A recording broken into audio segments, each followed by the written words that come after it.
বলো তো পরোটাগুলো দেখতে কতটা সুন্দর লাগছে। এটা বানিয়েছি ফুলকপির পরোটা, দেখতে যতটা সুন্দর খেতে তার চেয়েও বেশি স্বাদ। একবার খেলে যে প্রেমে পড়ে যাবে, তারপর কিন্তু বলো না আমার দোষ, তারপর বারবারই খেতে মন চাইবে। প্রথমে ফুলকপিগুলোকে ছোটো ছোটো টুকরো করে কেটে সিদ্ধ করে নিয়েছি, তারপর একটুখানি তেলে ফোড়ন দিয়ে মশলাগুলোকে ভেজে নিয়ে ফুলকপি দিয়ে তারপর ফুলকপিগুলোকে একদম ভালো করে ভর্তা করে নিতে হবে। তারপর এর মধ্যে দেওয়া হচ্ছে গরম মশলা আর সাথে ধনেপাতা দিয়ে ভালো করে মিশিয়ে নিতে হবে। এই হয়ে গেছে আমাদের পুরটা রেডি। তারপর নরম তুলতুলে করে আটাটাকে মাখিয়ে নিতে হবে একটু।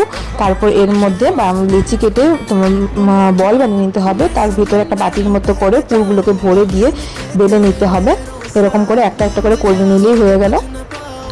সম্পূর্ণ টিপস অ্যান্ড ট্রিক্স, আটা কীভাবে মাখবে, নরম কী করে করবে, ফুলকপিগুলোকে কীভাবে কী করতে হবে, একদম ছোটোখাটো টিপস অ্যান্ড ট্রিক্স নিচে দেওয়া আছে। একটা ত্রিভুজ আকার বানানো আছে, সেটা নিচে ভিডিওটা আছে, ফুল ভিডিওটা, সেখানে ক্লিক করলে তুমি ফুল ভিডিওটা পেয়ে যাবে।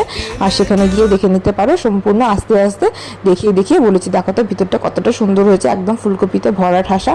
আর ফুলকপি পরোটাগুলো বেলতে গেলে একটু সাবধানে বেলো, কীভাবে বেলতে হবে সেটাও লিখে দেওয়া আছে, বলে দেওয়া আছে।